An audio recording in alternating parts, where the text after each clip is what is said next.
I've had some issues. I'm a 4-time cancer survivor. I'm a type 1 diabetic. I'm a recovering alcoholic. I have 7 herniated discs from 2 different rollover fatality car accidents. I've been in a motorcycle accident. I've had meningitis. I went all 12 rounds with COVID. I have sleep apnea, nerve damage, and all these things became fuel for me in my life. I felt like I was a victim my entire life. Every time I had cancer, I recall specifically 17 years ago last month, sitting in the Walgreens, trying to hold back tears as I was getting my first prescription of insulin filled and just thinking, oh, what is my life going to be like now?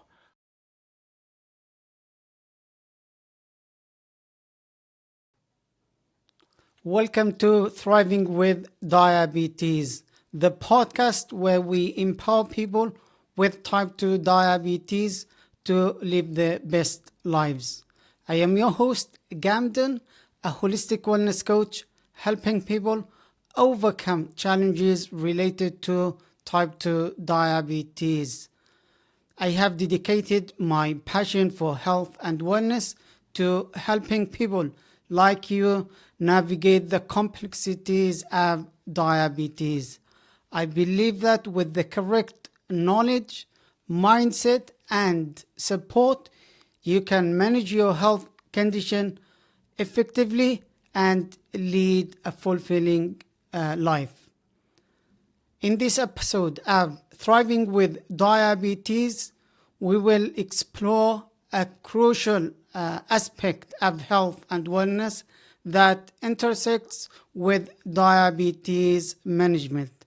How to take back control of your health and life through physical activity and mindset. Our special guest is Nick Klingensmith. I'm not sure if I pronounced your surname right. He's a motivational speaker, 4-time cancer survivor, type 1 diabetes, and a book author called Through the Fire. So the name of the book is Through the Fire. His journey from overcoming significant health challenges to discovering the transformative power of obstacle course racing is not a short of inspirational. So without we will dive into next experiences, mindset shifts, overcoming health obstacles, and practical tips for harnessing the power of physical activity and mindset to thrive. I'm so excited to have our guest with me today, Nick. As you know that our podcast is all about empowering people with type 2 diabetes to lead healthier and more fulfilling lives. And having experts like Nick on our show helps us achieve that goals. It is always inspiring to learn about our guests' perspectives and experiences. Before we dive into our discussion, I would love for Nick to introduce himself, share some background about him and what he does. So without further ado, I will hand it to Nick to introduce himself. Nick, welcome to Thriving with Diabetes podcast. Gamden, thank you so much for having me. And let me take you off the hook because I misspelled my last name until I was in the 3rd grade. My own name.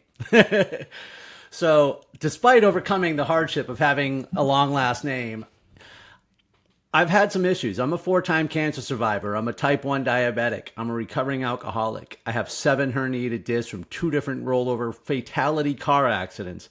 I've been in a motorcycle accident. I've had meningitis. I went all 12 rounds with COVID. I have sleep apnea, nerve damage, and all these things became fuel for me in my life. I've been in sales for 20 plus years now. I'm originally from New England, and I moved to Florida about 19 years ago. And that's where the majority of these things began to happen.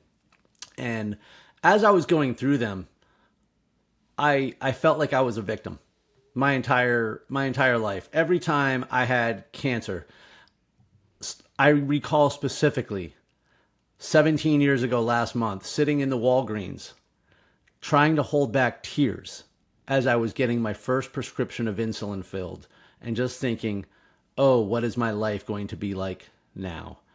I know we'll get into a lot of this, but I wrote my book that you mentioned, Through the Fire, in 2021.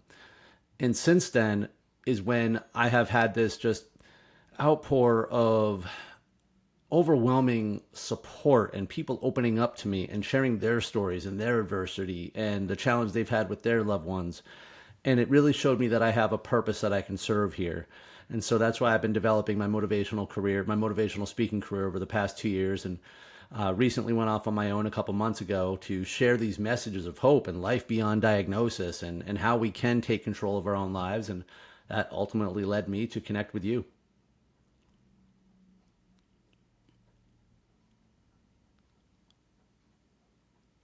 Okay, there is a delay in the connection. That's fine.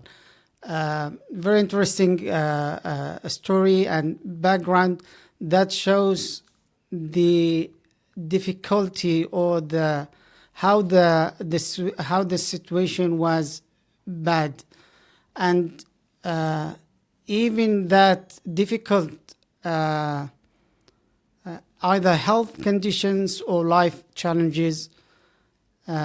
You managed to overcome that challenges, and I think that what motivated you to become or to go through a transformative path.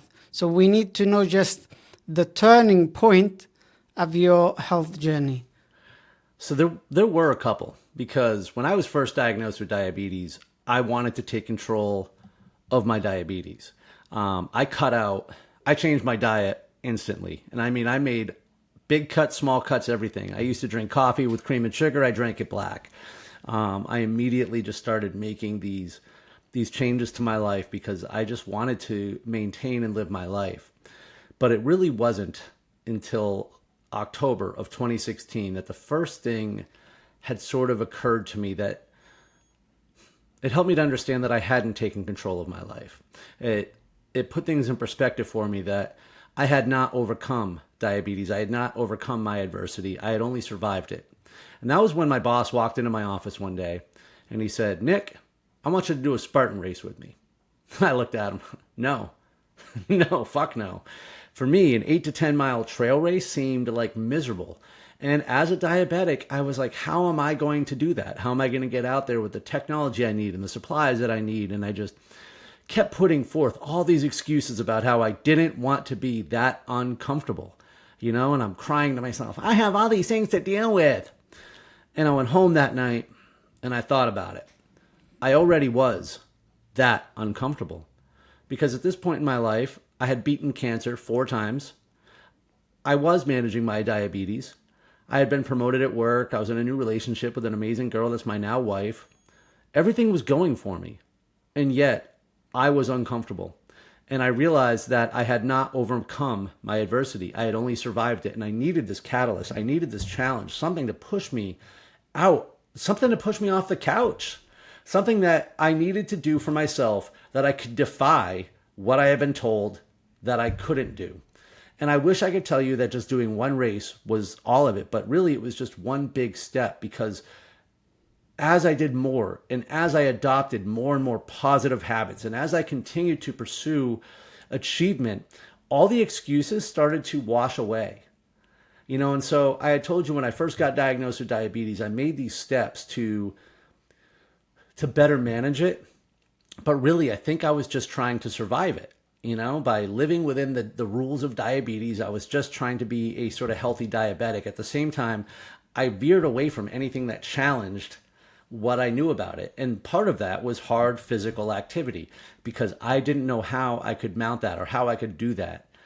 So every one of these challenges, though, began to open up my eyes and defy all these things that I had previously believed about myself. Brilliant. Very interesting. It looks like course racing played a significant role in your life transformation. It was very interesting to learn more about or to find out more about obstacle course racing. So if you could share something about this type of exercise or physical activity, and for someone who either had or is suffering from diabetes. So the thing about obstacle course racing is that it teaches you how to overcome obstacles. And there's a process to overcoming obstacles. And the process is the same, whether it's I'm learning how to climb over a 10-foot wall, or whether it's how I'm learning how to deal with a plumbing issue in my house, or how it's learning how to adapt to a new medication or get a new job. I mean, all the challenges are the same. And the first thing that's required, though, is to accept the situation, accept the starting line. And what that means is I have to accept that I am diabetic. I don't have limitations. I have further to go to get to the starting line. And there's a difference there, because I think a lot of people look at that and they say, oh, I have to work harder just to get to the starting line. And they look at that as a limitation to their life from their disease. And that's a myth that I want to dispel 100%. And how I learned this lesson in myself. And so for those who don't know about obstacle course racing, there are many brands out there. There's lots of different names. The one that I talk about the most is Spartan Race, because that's the one where I do the most of and where my story begins. A Spartan Race is a trail run for the most part. If you've heard of mud runs and stuff like that, it's like that, only they're longer, tougher, and with a variety of different obstacles that test your strength, your speed, your mobility, your overall function. But most of all, it challenges your mindset. And these races occur usually in the middle of nowhere, on a mountain, on a swamp, on a lake, nowhere that's ever easy to get to. And they range from distances of 5K to 50K. Obstacles include everything from carrying heavy objects, doing overhead obstacles like monkey bars and rings and stuff like that, climbing ropes, over walls, under barbed wire. There's even throwing a spear. And again, these are longer races, and these are outdoor races. These are not safe environments. These are the woods. This is the elements. This is you against the world. And that's one of the reasons why people have to do it. Because if we can survive 2 hours out in the wilderness, I think we can survive the other 22 hours in our comfort cells. Very interesting. When you talk about obstacle course racing, so my mindset shift is key here. So changing a person's mindset is often a key aspect of personal transformation. So can you share some mindset shift that were helpful in your journey, and how did they impact your approach to life? So I've gone through several mindset shifts, and the first one really came about 7 months after I started obstacle course racing. Because when I went through that journey, I had done what I thought was impossible. I didn't think I could live an active lifestyle anymore. I didn't think that I could run and get up in the mornings before work and run. I didn't think that I could just live uncomfortable and create a different value system for myself in the process. But then I had. And I'm challenging myself. I'm achieving things. I'm taking on new habits. I'm actually becoming a better human being in the process. And the reason I know this is because people were reacting to me differently. I could see the reflection of them, of myself, and it felt good. And I knew that it was leading somewhere. And then it hit me. Literally hit me. That was a different accident. I was parked at a red light, and I was hit from behind by a woman in a car who was driving full speed. And it was a horrific accident. I mean, her car went over flipping several times. I was badly injured myself. And that same day, my cat of 12 years died. And out of that accident, I have nerve damage. I have more herniated discs. I had lost several weeks. I had lost momentum. And I was depressed. I was sad. And so internally, I felt like I had created this new vision of my life, this new persona for my life. And suddenly, I was scared that it was being taken away from me.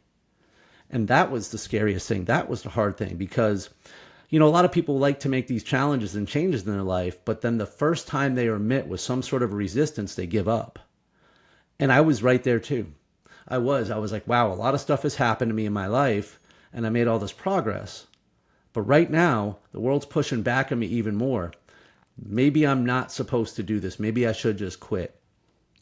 But I didn't have it in me. I was too stubborn. And so I went outside to train one morning. And I remember clearly there was a storm off of Tampa Bay. Like this was straight out of the movies because I was having this outdoor conversation with myself where I couldn't live as a survivor anymore. I couldn't live as a victim anymore. And you can't be a survivor unless you're a victim. You can't survive something unless you've been victimized by it. And I decided I did not want to live that way anymore. I did not want to survive anymore. I needed to thrive. That was literally what became the theme of my life for the next several years. And I started to look at the things in my life like diabetes as my enemy. And I said, I am going to not let this hold me back from living my life. I'm not going to let cancer hold me back from living my life. I'm not going to let my past hold me back. None of the things that have happened before this moment are relevant anymore in this moment because I get to decide what happens from here. And that was the first mindset shift that I had gone through. And one of the most important ones is because at that moment is when I decided I will not be defined by my adversity, but rather my triumph over it. Brilliant. Very interesting. Very interesting. This will lead us to the next part of this episode, which is about overcoming health challenges. I think facing and overcoming health challenges is a remarkable part of your story. I mean, the difficulty that you were in never led you to give up. This is like a big thing, and maybe the majority of people would quit the first time they face a challenge. So if you can talk a little bit about how do you overcome health challenges or even life challenges when it comes to obstacle course racing and health. So just like overcoming any obstacle, the very first thing we have to do is define the obstacle. Define what success means. Like, what is the criteria for success? And that's one thing that I love about Spartan Race is it's pretty black and white. You ring the bell or you don't. That's not true for so many other things in life. So we have to define what is overcoming the obstacle. You know what? I shared a post about this earlier this morning where I said, I can't beat diabetes. But every time I'm out on that course, diabetes does not beat me. And so the way that we have to do is define the obstacle. And for me, defining the obstacle for diabetes is I am managing my blood sugars, I am managing my health, and I am not letting it prevent me from living my best life. And that means I need to set goals, actionable, purposeful, meaningful goals. It's one thing to say I want to go out and run a 5K. It's another for me to say, a lot of diabetics aren't out there running 50K obstacle course races. I'm going to do that, and I'm going to make sure that every diabetic out there can do it. So what I've done there is I've acquired a purpose for myself that is so powerful. My purpose is to overcome every obstacle and inspire others that they can too. And so if I've defined the obstacle, now I have a strong enough why to pursue everything regardless of what comes up. But then we have to accept the things that are in our way. We do have to accept limitations, circumstances, shortcomings, weaknesses, everything, right? Like lack of knowledge. And a lot of, I think, when it comes to health is a lack of knowledge. There is so much information out there, and half of it contradicts itself. So we have to take ownership of acquiring knowledge and not just wait for things to be fed to us. What is the obstacle? What is my purpose in the obstacle? What are the challenges I need to overcome? And then how do I do it? So when we assess that situation, we have a strong enough why to do it. But then after that comes consistency and discipline. And when managing a disease like this, those are your two best friends. The greatest weapon against any sort of adversary or a hypocritical, fickle disease like diabetes is consistency and discipline. And I'll tell you what, successes, and this is one of the reasons I think a lot of people struggle, success doesn't give you a parade, right? Success is I don't feel terrible today. You don't see the direct results of awesome living. But I had a couple days this weekend where I was dealing with some insulin resistance and I had some sugar cravings. And yesterday I gave in. I got what I call the fuckets. And so I didn't win with consistency. I wasn't disciplined. My blood sugar was extraordinarily high all night. I know what losing feels like. So it's important that we take the consistent measures and know that it's a lifestyle. It's not a hobby. Like, these are the things we have to deal with, or these are the things we get to deal with. These are the things we get to win. We still have the opportunity to live our very best life. The reason I run in competitive races is because I want every diabetic to know. I want everyone to know. There's nothing that I do that you can't. There are no limitations that we do not place on ourselves.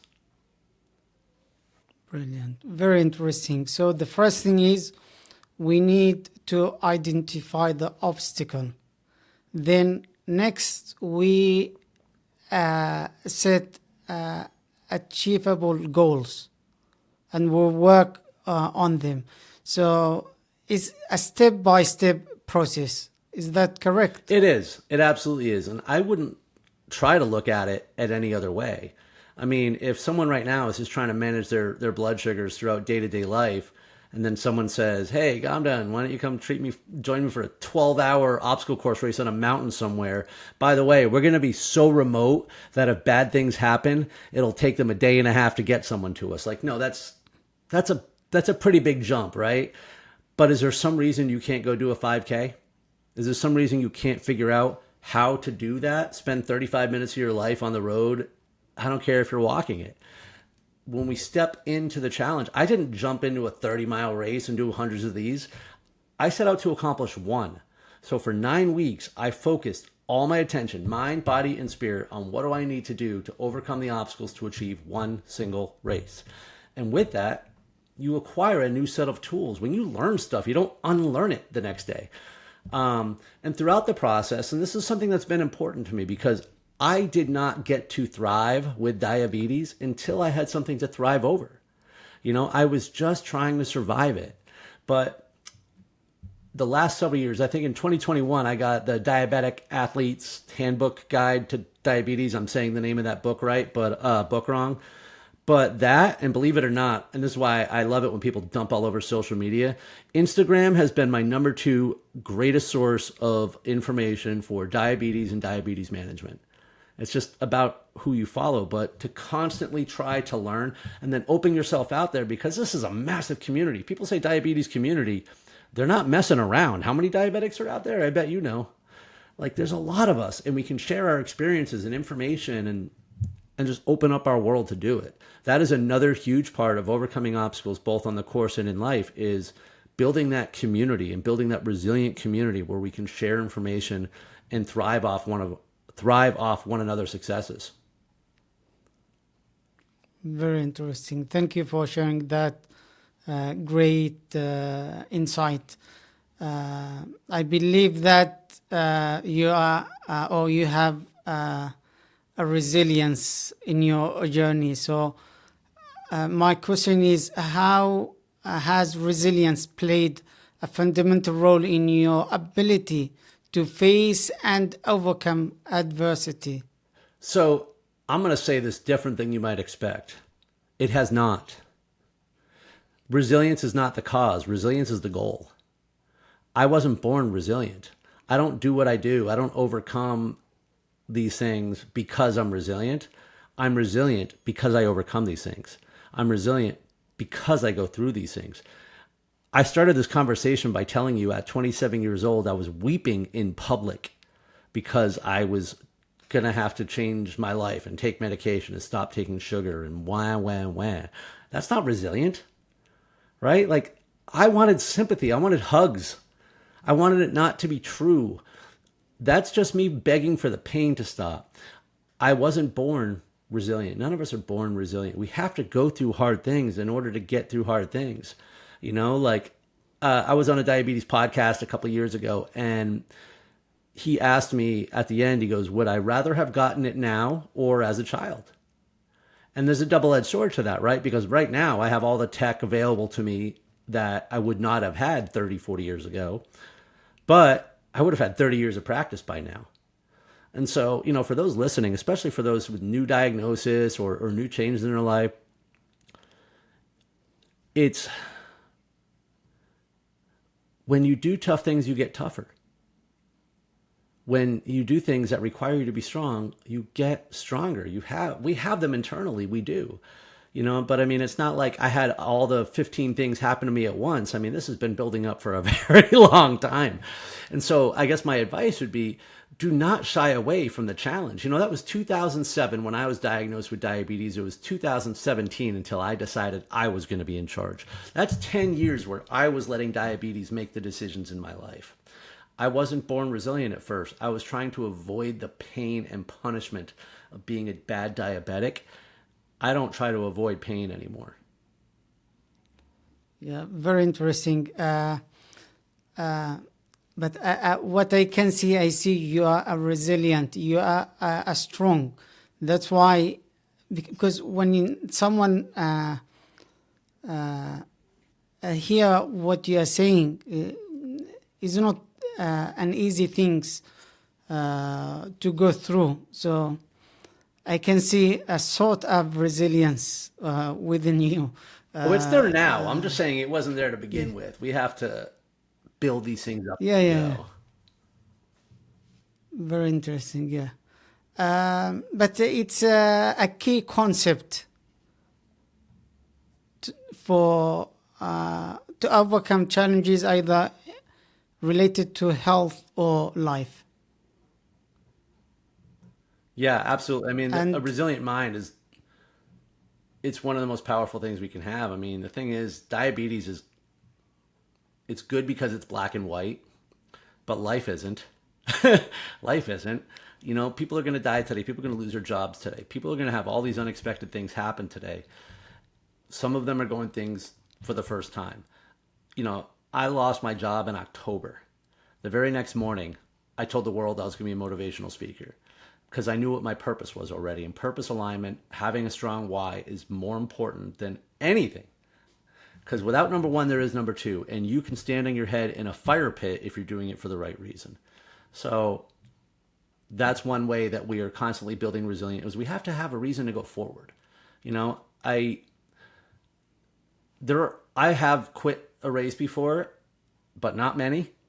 And one race I completed with a broken rib because I was running for cancer survivors that day. It's about why you're doing it, not what you're doing it. And that also just comes to that acceptance part, like accepting the situation before us and not begging for it to stop and saying, this is my reality right now.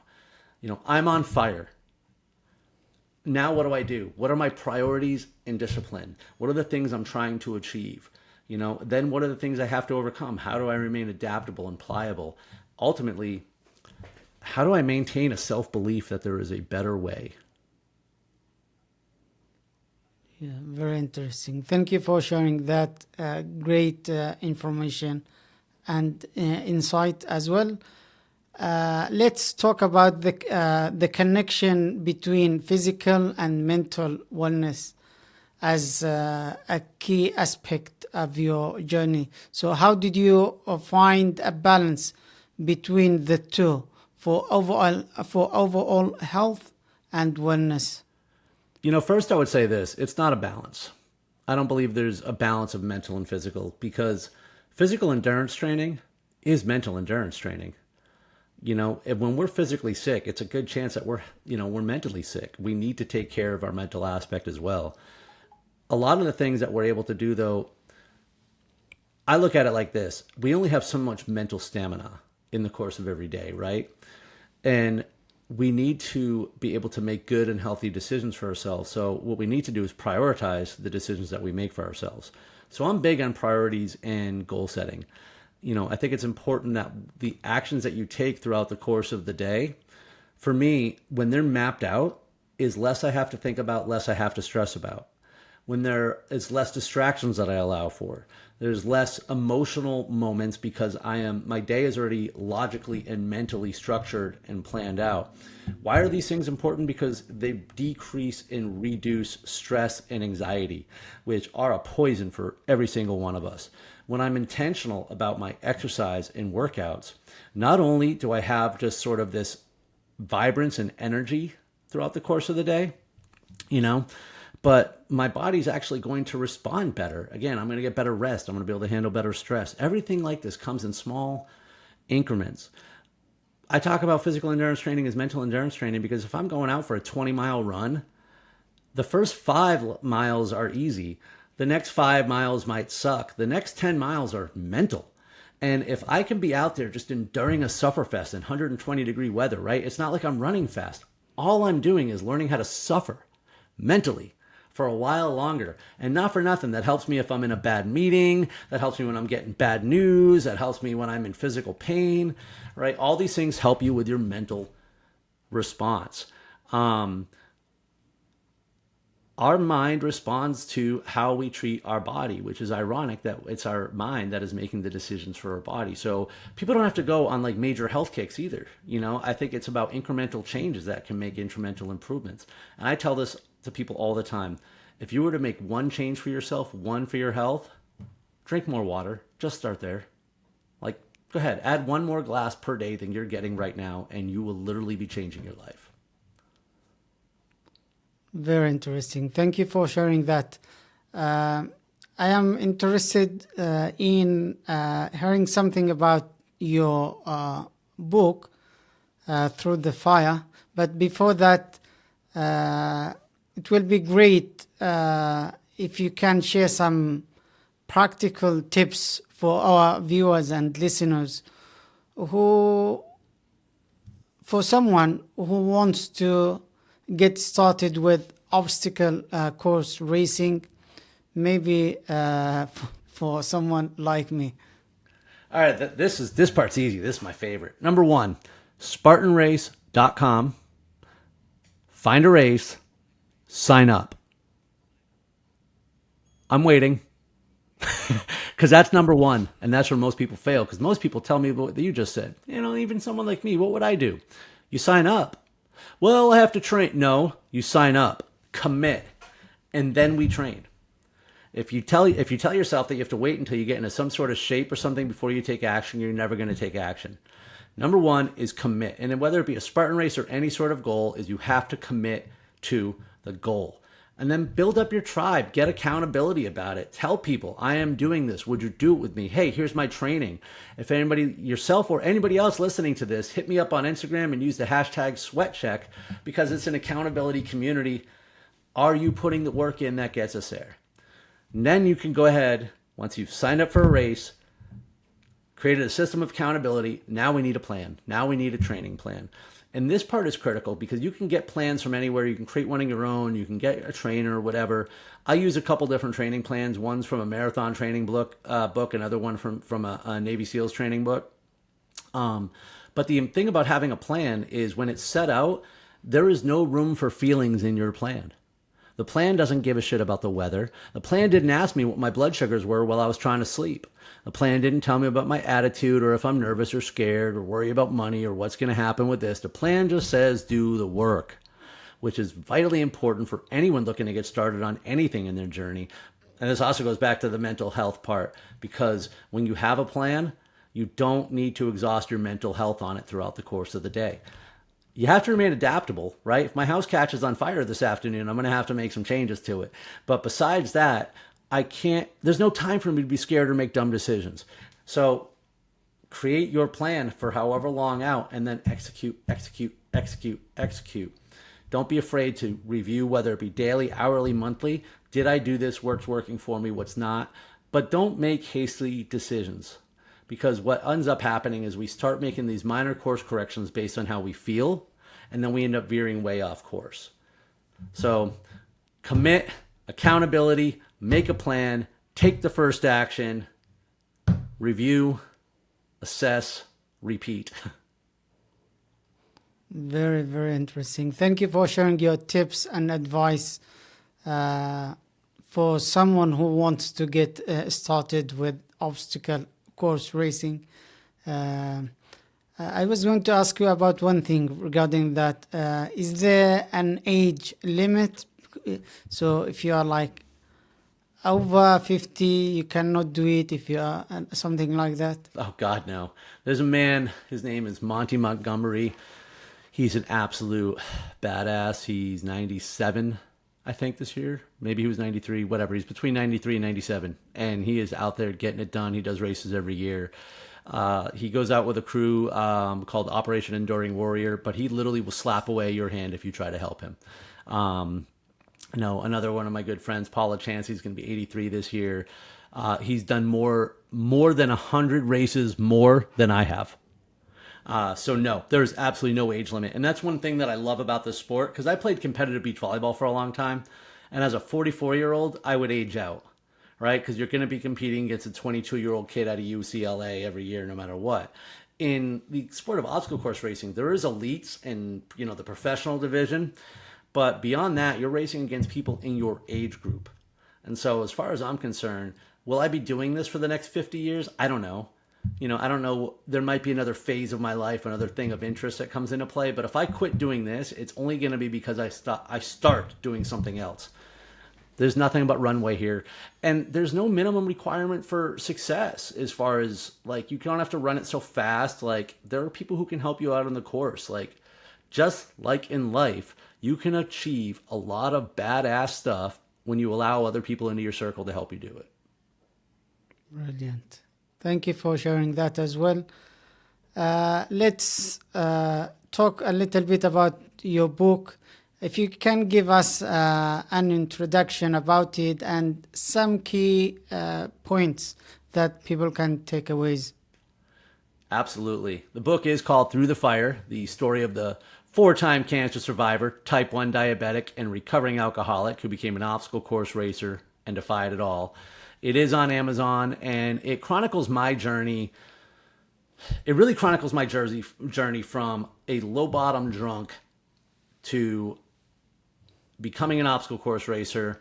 I have that moment of decision-making, of clarity, of being in the fire that I referred to earlier in the conversation, and then ultimately how I use that fuel to come back and truly defy all the stuff that had happened to me in my life. And that's really the main center around the book is, like a rebellious teenager, I was rebelling against the world, all the stuff that ever happened that told me I couldn't achieve.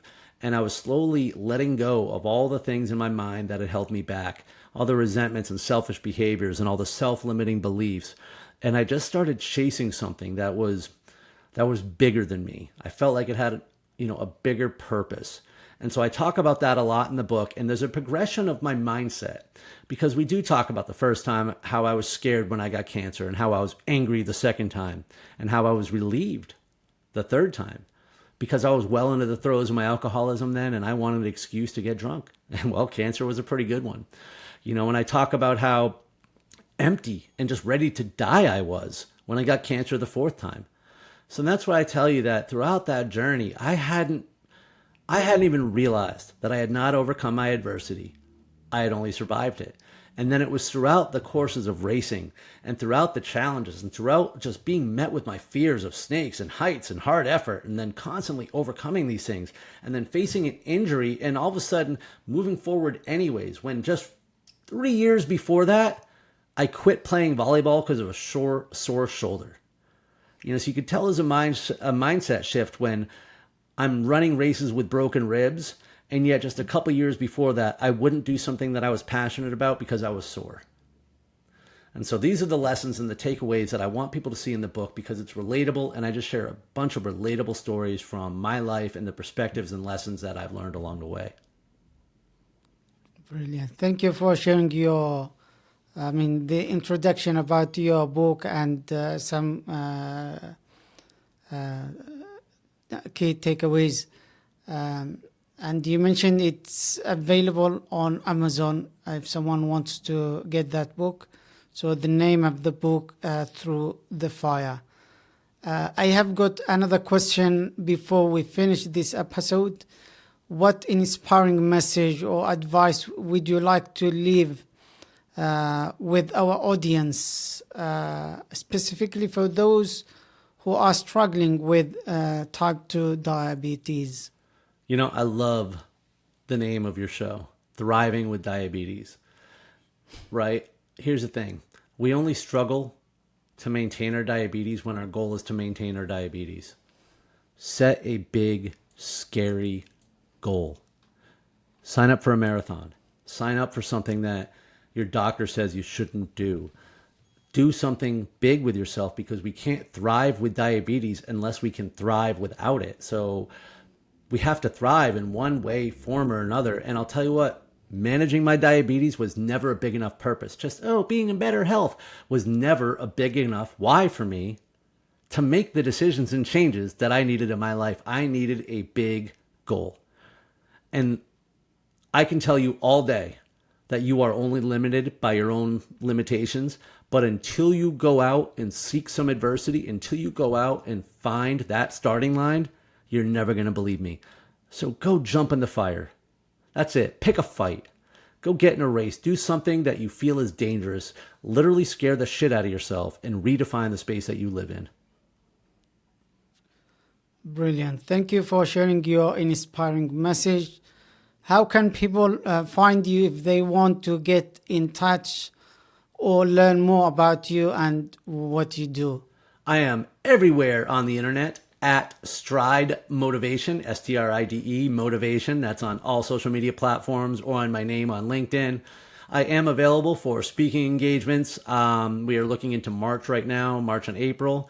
That's booking at stridemotivation.com.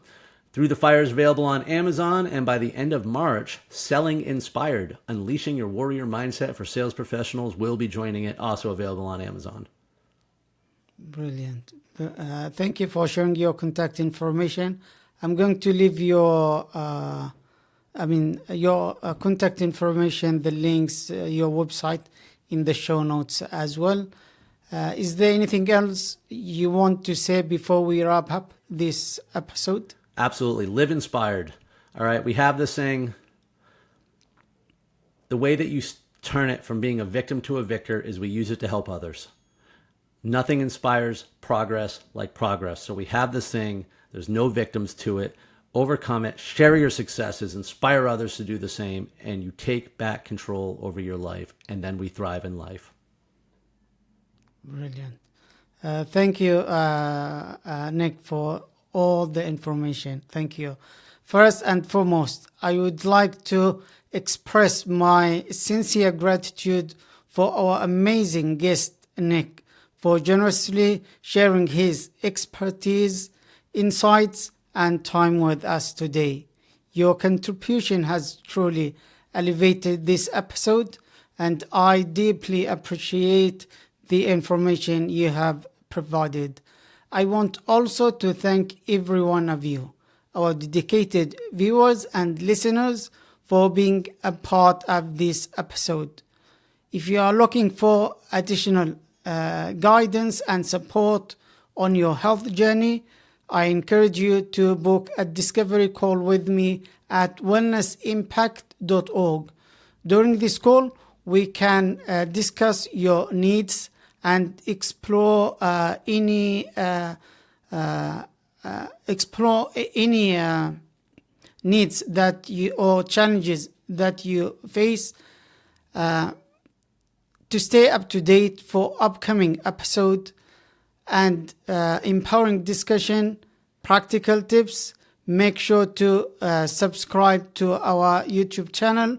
For those who prefer other platforms such as Spotify, you can follow the Thriving with Diabetes podcast.